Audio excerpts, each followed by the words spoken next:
ഭാരവാഹികൾക്ക് സുഖമായി മുന്നോട്ട് പോകാൻ കഴിഞ്ഞില്ല. അതുകൊണ്ട് എന്തുണ്ടായി? പരാജയപ്പെട്ടവരെ കൂടി KPCC എക്സിക്യൂട്ടീവിൽ എടുക്കേണ്ടി വന്നു, അവരെ ഭാരവാഹികളാക്കേണ്ടി വന്നു, ജില്ലകളിൽ അക്കോമഡേറ്റ് ചെയ്യേണ്ടി വന്നു. ചുരുക്കി പറഞ്ഞാൽ 92-ലെ തെരഞ്ഞെടുപ്പിൽ KPCC മെമ്പറായി ജയിച്ചയാൾ വെറും KPCC മെമ്പറായിരിക്കുമ്പോൾ തോറ്റയാൾ KPCC ജനറൽ സെക്രട്ടറി ആയിട്ടുണ്ട്, എക്സിക്യൂട്ടീവ് മെമ്പറായിട്ടുണ്ട്. അത് പ്രാകൃതമായ ഒരു ജനാധിപത്യമില്ലേ? ആ ജനാധിപത്യവും കേരളത്തിൽ നമ്മൾ പരീക്ഷിച്ച് നമ്മൾ അറിഞ്ഞതാണ്. അപ്പോൾ അതുകൊണ്ട് ഈ സംഘടനാ തെരഞ്ഞെടുപ്പ് എന്ന് പറയുന്നത് കോൺഗ്രസിനകത്ത് വേണം, അത് നടക്കണം. എല്ലാവരും ഇതുപോലെ സഹകരിച്ച് അത് മുമ്പോട്ട് കൊണ്ടുപോകണം. അത് ബാലറ്റ് പേപ്പറിലൂടെ തന്നെ നടക്കണം. ഒരാൾ ജയിക്കും, ഒരാൾ തോക്കും. ജയിക്കുന്ന ആൾ ആ സ്ഥാനം നിലനിർത്താൻ ശ്രമിക്കും, പരാജയപ്പെടുന്ന ആൾ അടുത്ത തെരഞ്ഞെടുപ്പിൽ ആ സ്ഥാനം നേടിയെടുക്കാൻ ശ്രമിക്കും. രണ്ടു കൂട്ടരും അണികളെ ഉണ്ടാക്കും. അണികളെ ഉണ്ടാക്കുന്ന വഴി കോൺഗ്രസ് ശക്തമാകും. അത്തരമൊരു ശക്തിയാണ് കേരളത്തിലെ കോൺഗ്രസിന് ആവശ്യം. സംഘടനാ തെരഞ്ഞെടുപ്പിനെ ആരും എതിർക്കില്ല. സംഘടനാ തെരഞ്ഞെടുപ്പ് നടന്നാൽ മാത്രമേ കോൺഗ്രസിലെ പ്രശ്നങ്ങൾക്ക് പരിഹാരമാകുള്ളൂ എന്നാണോ ഉമ്മൻചാണ്ടി പറഞ്ഞു വരുന്നത്? അങ്ങനെ എന്തായാലും വിശ്വസിക്കാൻ തരമില്ലല്ലോ ശ്രീ ജേക്കബ് ജോർജ്. അല്ല, സംഘടനാ തെരഞ്ഞെടുപ്പ് വേണ്ട എന്ന് ആരും പറയുകയില്ല. പക്ഷേ നടക്കില്ലെന്നുള്ള കാര്യം എല്ലാവർക്കും അറിയാം. ഉമ്മൻചാണ്ടിയുടെ ആവശ്യം സംഘടനാ തെരഞ്ഞെടുപ്പ്. അദ്ദേഹം പറയുന്നതിന് അദ്ദേഹത്തിൻ്റെതായ ന്യായമുണ്ട്. ഞാൻ കുറച്ചും കൂടെ ബാക്ക്ഗ്രൗണ്ട്, കുറച്ച് വിശാലമായ ഒരു കാഴ്ചപ്പാടിൽ മഞ്ജുഷയെ കേരള രാഷ്ട്രീയം നോക്കുമ്പോഴത്തേക്ക് കഴിഞ്ഞ 67 ശേഷം നമ്മളുടെ മന്ത്രിയും പ്രതിപക്ഷ നേതാവും മുഖ്യമന്ത്രിയുമായിരുന്ന സമയത്തൊന്നും സംഘടനാ തെരഞ്ഞെടുപ്പിന് വേണ്ടി അദ്ദേഹം ഇങ്ങനെ സാഹചര്യം വേറെയാണ്. വന്നതിന് ശേഷമാണ് ഇങ്ങനെ. അപ്പോൾ ലക്ഷ്യം മനസ്സിലായല്ലോ. നമ്മുടെ KN ഖാദർ ഉണ്ടല്ലോ, ഞാൻ ഒരു രസകരമായ കൗതുകകരമായ ഒരു ചരിത്രം, അതായത് 67 ശേഷം KN ഖാദറൊക്കെ അങ്ങനത്തെ രാഷ്ട്രീയത്തിലൂടെ വന്ന് ഇപ്പോൾ ഇവിടെ നിൽക്കുന്ന ആളാണ്. 67-ലെ സപ്തകക്ഷി മുന്നണി, EMS കോർത്തിണക്കിയ സപ്തകക്ഷി മുന്നണി, അതിനകത്ത് മുസ്ലിം ലീഗ് ഉണ്ടായിരുന്നു. അതോർക്കണം, മുസ്ലിം ലീഗ് ഉണ്ടായിരുന്ന ഇടതുപക്ഷ മുന്നണി. പിന്നീട് 80-ൽ നാനാർ മുഖ്യമന്ത്രിയായ ഇടതു മുന്നണി, അതിനകത്ത് ആൻ്റണി പക്ഷമാണ് പ്രധാനപ്പെട്ട കോൺഗ്രസ്.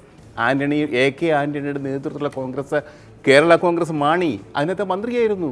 ഒടുവിൽ മാണി ആദ്യം രാജിവെച്ചു, കോൺഗ്രസ് ആദ്യം രാജിവെച്ചു, പിന്നാലെ മാണിയും രാജിവെച്ചു. അങ്ങനെയാണ് ആ മുന്നണി തകർന്നത്. അപ്പോൾ ഈ രണ്ട് മുന്നണിയുടെ പശ്ചാത്തലം കൂടി നമ്മൾ ഓർക്കണം. ആ പശ്ചാത്തലത്തിൽ വേണം ബാംഗ്ലൂരിൽ വെച്ച് PK കുഞ്ഞാലിക്കുട്ടിയും ജോസ് കെ മാണിയും ഉമ്മൻചാണ്ടിയെ കണ്ട് സംസാരിച്ചു എന്ന വാർത്ത കൂടി വരുന്നത്.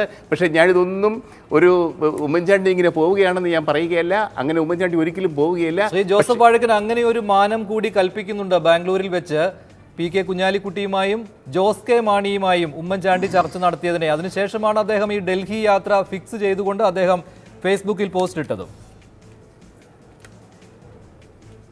എനിക്കറിയില്ല ജേക്കബ് ജോർജിന് എവിടെ നിന്ന് കിട്ടി ഈ വിവരമെന്ന്. ഞാനേതായാലും ഇതുവരെ കേട്ടിട്ടില്ല. ഉമ്മൻചാണ്ടി ഒരു കേസിന് വേണ്ടിയിട്ട് അവിടെ ബാംഗ്ലൂരിൽ 2-3 ദിവസം ഉണ്ടായിരുന്നതായിട്ട് പത്രങ്ങളിലൂടെ വായിച്ചു. സാധാരണഗതിയിൽ ഇതുപോലൊരു ചർച്ചയൊക്കെ നടന്നാൽ, എവിടെയെങ്കിലുമൊക്കെ നടന്നാൽ ഞങ്ങളൊക്കെ അറിയേണ്ടതാണ്, അല്ലെങ്കിൽ മാധ്യമങ്ങളെങ്കിലും അറിയേണ്ടതാണ്. ഇപ്പോഴൊരു പുതിയ വെളിപ്പെടുത്തലായിട്ടാണ് ഞാനിത് കേട്ടത്. എവിടെ നിന്നാണെന്ന് എനിക്കറിയത്തില്ല. ഏതായാലും ഇവിടെ PK കുഞ്ഞാലിക്കുട്ടിയും ഉമ്മൻചാണ്ടിയും ജോസ് കെ മാണിയും കൂടി ഒരു കുറുമുന്നണി ഉണ്ടാക്കാനായി ബാംഗ്ലൂരിൽ പോയി ചർച്ച നടത്തിയെന്നൊക്കെ പറയുന്നത് ഒരല്പം കൂടിപ്പോയത് വിശ്വസിക്കാൻ എനിക്ക് അല്പം ബുദ്ധിമുട്ടുണ്ട്. അതിനുള്ള സാധ്യതകളും ഏതായാലും ഇന്നത്തെ സാഹചര്യത്തിൽ കേരളത്തിലെ രാഷ്ട്രീയത്തിൽ ഇല്ല, UDF രാഷ്ട്രീയത്തിൽ ഒട്ടുമില്ല. പിന്നെ നേരത്തെ ജേക്കബ് ജോർജ് പറഞ്ഞു KM മാണി രമേശ് ചെന്നിത്തല പ്രതിപക്ഷ നേതാവായ ഉടനെ അങ്ങ് വിട്ടുപോയെന്ന്. KM മാണി ഇവിടുന്ന് UDF വിട്ടുപോയത് വേറെ കാരണത്താലാണ്. അതിപ്പോൾ മാർക്കറ്റിൽ വെച്ചിരിക്കുകയാണ്, എവിടെയാണ് കച്ചവടം നടക്കുന്നതെന്ന് നോക്കി, അതിനുവേണ്ടി അവിടെ നിൽക്കുന്നു എന്നുള്ളതേ ഉള്ളൂ. അതിനെക്കുറിച്ച് UDF സംസാരിക്കുന്നെങ്കിൽ ആരെങ്കിലും സംസാരിക്കുകയോ എടുക്കുകയോ ചെയ്യുന്നത് ഞങ്ങൾക്കാർക്കും വിരോധമില്ല. പക്ഷേ വേറൊരു കാര്യം, KM മാണി പോകുന്നുണ്ടെങ്കിൽ KM മാണിൻ്റെതായ കാരണത്താലാണ് പോയിരിക്കുന്നത്. അതിനൊന്നും കോൺഗ്രസിനെയോ കോൺഗ്രസിൻ്റെ ഒരു നേതാവിനെയും കുറ്റപ്പെടുത്തണ്ട. KM മാണിയുടെ പേരിൽ അന്വേഷണം നടക്കുകയോ അല്ലെങ്കിൽ KM മാണിയുടെ പേരിൽ കഴിഞ്ഞ ഗവൺമെൻറ്റിൻ്റെ കാലത്ത് ഏതെങ്കിലും തരത്തിലുള്ള നിയമപരമായ നടപടികളിലേക്ക് ഏതെങ്കിലും ഏജൻസി പോയിട്ടുണ്ടെങ്കിൽ അതിന് രമേശ് ചെന്നിത്തല മാത്രമൊന്നുമല്ല ഉത്തരവാദി. അങ്ങനെ ഉണ്ടായിട്ടുണ്ടെങ്കിൽ അതിനകത്ത് അന്ന് ഭരിക്കുന്നതിനുള്ള മുഖ്യമന്ത്രിയാണെങ്കിലും ആഭ്യന്തരമന്ത്രിയാണെങ്കിലും അതുപോലെ ഈ UDFിലെ എല്ലാ കക്ഷിയുടെ നേതാക്കന്മാരും എല്ലാവരും അറിഞ്ഞ് അനിവാര്യമായ കാര്യങ്ങൾ മാത്രമേ അവിടെ സംഭവിച്ചിട്ടുള്ളൂ.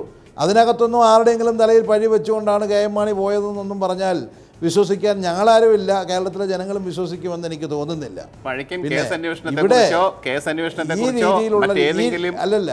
ഞാൻ പറഞ്ഞില്ല. അല്ല രമേശ് ചെന്നിത്തല രമേശ് ചെന്നിത്തല പ്രതിപക്ഷ നേതാവായതിൻ്റെ പേരിൽ കെ എം മാണി പോയതെങ്കിൽ പിന്നെ കെ എം മാണിക്ക് വേറെ ഏതെങ്കിലും വിഷമമുള്ളത് കൊണ്ടല്ലേ? അല്ല, ഞാൻ അങ്ങനെയും പറഞ്ഞില്ല വഴിക്കൻ. ഞാൻ പറഞ്ഞത് രമേശ് ചെന്നിത്തല പ്രതിപക്ഷ നേതാവായ ശേഷമാണ് കെ എം മാണി പോയത് എന്ന കാര്യം ഞാൻ ചൂണ്ടിക്കാട്ടുകയാണ്. അത്രയേ ഉള്ളൂ. അല്ലാതെ അതുകൊണ്ടാണെന്ന് ഞാൻ പറഞ്ഞില്ല. ഞാൻ പ്രത്യേകം എൻ്റെ വാക്കുകൾ വളരെ കൃത്യമായിരുന്നു. അല്ല, ചൂണ്ടിക്കാണിച്ചതിനകത്ത് ജേക്കബ് ജോർജ് ആ ചൂണ്ടിക്കാണിച്ചതിനകത്ത് ഒരു ധ്വനി ഉണ്ടായിരുന്നു. കാരണം ഉമ്മൻചാണ്ടി എല്ലാവരും വന്നു, രമേശ് ചെന്നിത്തല പ്രതിപക്ഷ നേതാവ് ആയതോടുകൂടി അങ്ങ് പോയി എന്നൊരു ധ്വനി അത് കേട്ടവർക്ക് തോന്നുമെന്നുള്ളത് കൊണ്ട് ഞാനൊന്ന് ക്ലാരിഫൈ ചെയ്തെന്നേ ഉള്ളൂ. അങ്ങനെയല്ല ഇട്ടിരിക്കുന്നത്. ജോസഫ് വാഴക്കൻ, മറ്റൊരു കാര്യമുണ്ട്. ഇന്ന് താങ്കൾ കൂടിയിരിക്കുന്ന വേദിയിലാണ്, കോട്ടയത്ത് താങ്കൾ കൂടിയിരുന്ന വേദിയിലാണെന്ന് എനിക്ക് തോന്നുന്നു. അങ്ങനെ താങ്കൾ കൂടി ആ വേദിയിൽ ഉണ്ടെന്നാണ് എനിക്ക് തോന്നുന്നത്. അന്ന് ഉമ്മൻചാണ്ടി പറഞ്ഞ കാര്യം പ്രതിപക്ഷത്തിന്റെ സമരങ്ങളിൽ അച്ചടക്കവും അതുപോലെ തന്നെ ജനപങ്കാളിത്തവും വേണമെന്ന്. പ്രതിപക്ഷ സമരങ്ങൾ നയിക്കുന്നത് പ്രതിപക്ഷ നേതാവാണ്. എന്തുകൊണ്ട് ഇത്തരം കാര്യങ്ങളിൽ ജനപങ്കാളിത്തവും അതുപോലെ തന്നെ അച്ചടക്കവും ഇല്ല എന്നാണ് ഉമ്മൻചാണ്ടി ചോദിച്ചത്. അതോടൊപ്പം തന്നെ ഉമ്മൻചാണ്ടിയും ഇത്തരം യോഗങ്ങളിലൊന്നും പങ്കെടുക്കുന്നില്ലല്ലോ, ഈ സമരങ്ങളിലൊന്നും. അല്ല, ഞാൻ ചോദിക്കട്ടെ, പ്രതിപക്ഷത്തിൻ്റെ സമരത്തിലാണെങ്കിലും കോൺഗ്രസിൻ്റെ സമരത്തിലാണെങ്കിലും ഉള്ള ന്യൂനതകൾ പാർട്ടി വേദികളിൽ ചൂണ്ടിക്കാണിക്കാൻ ഉമ്മൻചാണ്ടിക്ക് അവകാശമുണ്ട്. എന്നെപ്പോലെയുള്ള സാധാരണ പ്രവർത്തകർക്കും ഞങ്ങൾക്ക് എല്ലാവർക്കും ഒരുപോലെ അവകാശമുണ്ട്. ഞങ്ങളതൊക്കെ ചൂണ്ടിക്കാണിക്കും. നമ്മൾ കഴിഞ്ഞ പ്രാവശ്യത്തെ സമ്മേളനം അല്ലെങ്കിൽ കഴിഞ്ഞ പ്രാവശ്യത്തെ നമ്മളെ സമരം അത് നമ്മൾ പ്രതീക്ഷിച്ചത്ര ഉയർന്നില്ല, അതല്ലെങ്കിൽ അതിനകത്ത് അച്ചടക്കം നമുക്ക് പോരായിരുന്നു, അത് ആ രീതിയിലല്ല, ഇതൊക്കെ അഭിപ്രായം പറയുന്നതാണ്. ഇതൊന്നൊരു പുതിയ കാര്യമല്ല. അതൊന്നും നമ്മൾ വേറൊരു രീതിയിലേക്ക് വ്യാഖ്യാനിക്കേണ്ട കാര്യവുമില്ല. നാളെ ഞാൻ ആദ്യം പറഞ്ഞത്, ഉമ്മൻചാണ്ടി നാളെ ഡൽഹിയിൽ പോകുന്നത് വളരെ പോസിറ്റീവായിട്ട് തന്നെയാണ് ഞാൻ കാണുന്നത്.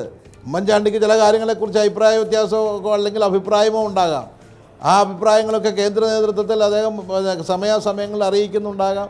നാളത്തെ കൂടിക്കാഴ്ച ആ കാര്യങ്ങൾ പറയുന്നതിന് വേണ്ടി ഒന്നുകൂടി ഉപയോഗിക്കുമായിരിക്കും.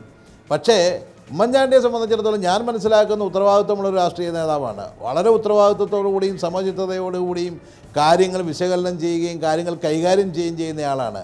വൈകാരികമായി വിഷയങ്ങൾ എടുക്കുന്ന ഒരാളൊന്നുമല്ല. അതുകൊണ്ട് തന്നെ ഈ കാലഘട്ടത്തിൽ നേരത്തെ AK ആൻ്റണി പറഞ്ഞതുപോലെ കോൺഗ്രസിന് എന്താണ് ആവശ്യം, കോൺഗ്രസ് പ്രവർത്തകർ എന്താ ആഗ്രഹിക്കുന്നു, രാജ്യം എന്താ ആഗ്രഹിക്കുന്നു എന്നുള്ളതിനെക്കുറിച്ച് കൃത്യമായ ബോധ്യമുള്ള ഒരാളാണ് ഉമ്മൻചാണ്ടി. ആ ഒരു ബോധ്യത്തിൻ്റെ അടിസ്ഥാനത്തിൽ നാളെ ഒരു തീരുമാനത്തിലേക്ക് വരികയും ഇവിടെ കോൺഗ്രസിൻ്റെയും UDFൻ്റെയും പ്രവർത്തനം വളരെ സജീവമായി എല്ലാവരുടെയും കൂടി പങ്കാളിത്തത്തോടെ മുന്നോട്ട് പോകുമെന്ന് തന്നെയാണ് വിശ്വസിക്കുന്നത്. അതുപോലെ തന്നെ ഒരിക്കൽ കൂടി ഞാൻ അടിവരയിട്ട് പറയുന്നു, ഉമ്മൻചാണ്ടി പറഞ്ഞിട്ടുള്ളതിനകത്ത് അല്ലെങ്കിൽ ഏതെങ്കിലും ന്യായമായ കാര്യങ്ങളുണ്ടെങ്കിൽ അതിനകത്ത് കാരണങ്ങൾ ഉണ്ടെന്ന് തന്നെയാണ് ഞാൻ വിശ്വസിക്കുന്നത്. ഉണ്ടെങ്കിൽ അത് ഗൗരവപൂർവ്വം കേൾക്കാൻ ഹൈക്കമാൻഡും തയ്യാറാകും എന്ന് തന്നെയാണ് എൻ്റെ വിശ്വാസം. ആ രീതിയിൽ തന്നെ ആയിരിക്കും, ആ രീതിയിൽ വാഴക്കൻ്റെ വിശ്വാസം നടക്കണമെങ്കിൽ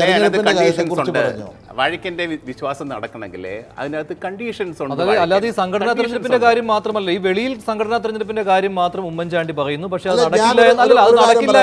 അത് നടക്കില്ല എന്ന് അദ്ദേഹത്തിനും അറിയാം. അവിടെയാണ് ഈ വ്യവസ്ഥകൾ വരുന്നത്. അതെ, വ്യവസ്ഥകളുണ്ട്, അതിനകത്ത് വ്യവസ്ഥകൾ വരും. അല്ല വ്യവസ്ഥകൾ ഇപ്പോൾ എല്ലാം ഇപ്പം ഉമ്മൻചാണ്ടി പറയുന്ന വ്യവസ്ഥകളോ അല്ലെങ്കിൽ ഇവിടെ ഏതെങ്കിലും ഒരു നേതാവ് പറയുന്ന വ്യവസ്ഥകളോ എല്ലാം ഹൈക്കമാൻഡ് അംഗീകരിക്കണമെന്ന് നിർബന്ധമൊന്നുമില്ല. പക്ഷേ ഹൈക്കമാൻഡിൻ്റെതായ നിലയിൽ നിന്നുകൊണ്ട് പാർട്ടിക്ക് ഇന്നത്തെ സാഹചര്യത്തിൽ ഗുണകരമായ കാര്യങ്ങൾ പറയും. ആ പറയുന്ന കാര്യങ്ങൾ ഉമ്മൻചാണ്ടി അംഗീകരിക്കും. കാരണം ഉമ്മൻചാണ്ടി ഇതിന് അതീതമായി പോകുന്ന ഒരാളല്ല എന്നെനിക്ക് എൻ്റെ ഇതുവരെയുള്ള ഒരു പരിചയത്തിൻ്റെ അടിസ്ഥാനത്തിലാണ് ഞാൻ പറഞ്ഞിട്ടുള്ളത്. അതുകൊണ്ടാണ് ഞാൻ പറഞ്ഞത്, അദ്ദേഹത്തിന് പറയാനുള്ള കാര്യങ്ങൾ പറയുകയും അതിനൊരു പരിഹാരം ഉണ്ടാകുകയും ചെയ്യണം. കേരളത്തിലെ കോൺഗ്രസ്സിൽ അങ്ങനെ പല അഭിപ്രായങ്ങളുള്ളവരുണ്ട്. ചിലപ്പോൾ പലരുടെയും അഭിപ്രായമായിരിക്കും അദ്ദേഹം രേഖപ്പെടുത്തുന്നത്. അത്തരം അഭിപ്രായങ്ങൾ ചെവിക്കൊള്ളാൻ ഹൈക്കമാൻഡും തയ്യാറാകുമെന്ന് തന്നെയാണ് എൻ്റെ വിശ്വാസം. അങ്ങനെ ഒരു വിശ്വാസം ഉമ്മൻചാണ്ടി പറഞ്ഞ കാര്യങ്ങൾ വെച്ച് നോക്കുമ്പോൾ സംഘടനാ തെരഞ്ഞെടുപ്പാണ് പ്രധാനമായും ഉന്നയിക്കാൻ പോകുന്ന വിഷയം. ഈ ഒറ്റ കൂടിക്കാഴ്ച കൊണ്ട് എല്ലാം അങ്ങ് കലങ്ങി തെളിയുമെന്ന് താങ്കൾ കരുതുന്നുണ്ടോ? അല്ല, ശ്രീ KNA ഖാദർ പറഞ്ഞ ഒരു കാര്യം വളരെ പ്രസക്തമാണ്. നമ്മുടെ രാജ്യം വളരെ ഗുരുതരമായ ഒരു പ്രതിസന്ധിയിലൂടെ മുന്നോട്ട് പോയിക്കൊണ്ടിരിക്കുകയാണ്. ആ പ്രതിസന്ധിക്ക് ശാശ്വതമായ പരിഹാരം കാണാൻ ഇന്ത്യയിലെ ജനങ്ങൾ വിശ്വാസം അർപ്പിച്ചിരിക്കുന്ന ഒരു പാർട്ടി കോൺഗ്രസ്സാണ്. അപ്പോൾ ആ കോൺഗ്രസ് പാർട്ടിക്കകത്ത പടലപ്പിണക്കങ്ങളിൽ ദേശീയ തലത്തിലുള്ള പടലപ്പിണക്കങ്ങളിൽ ദേശീയ തലത്തിൽ ജനങ്ങൾക്ക് അഭിപ്രായ വ്യത്യാസമുണ്ട്, അവർക്ക് പ്രയാസമുണ്ട്. കേരളത്തിൽ കോൺഗ്രസിന് നേതൃത്വം കൊടുക്കുന്ന UDFിൽ നിൽക്കുന്ന ഘടകകക്ഷിക്ക് അവർക്ക് ആത്മാർത്ഥമായ പ്രയാസവും ബുദ്ധിമുട്ടുമുണ്ട്. അതുകൊണ്ടാണ് കോൺഗ്രസ് എത്രയും വേഗം ഒറ്റക്കെട്ടായി മുന്നോട്ട് പോകണം എന്നവർ ആഗ്രഹിക്കുന്നത്. ഇവിടെ കേരളത്തിലെ ഇന്നത്തെ കോൺഗ്രസ് എന്ന് പറയുന്നത് Shri KPCC president Shri VM സുധീരനും പ്രതിപക്ഷ നേതാവ് ശ്രീ രമേശ് ചെന്നിത്തലയും ശ്രീ ഉമ്മൻചാണ്ടിയും ഉൾപ്പെടുന്നതാണ്. ഈ 3 പേരുടെയും നേതൃത്വപരമായ പാഠവം കോൺഗ്രസിൻ്റെ മുന്നോട്ടുള്ള പ്രയാണത്തിന് അനിവാര്യമാണ്. അതുകൊണ്ട് ഈ 3 പേരിൽ ആരെങ്കിലും ഒരാൾ മാറി നിൽക്കുക എന്നുള്ളത് ഒരിക്കലും കോൺഗ്രസ് പാർട്ടിക്ക് ഇന്നത്തെ സാഹചര്യത്തിൽ താങ്ങാനാവുന്നൊരു കാര്യമല്ല.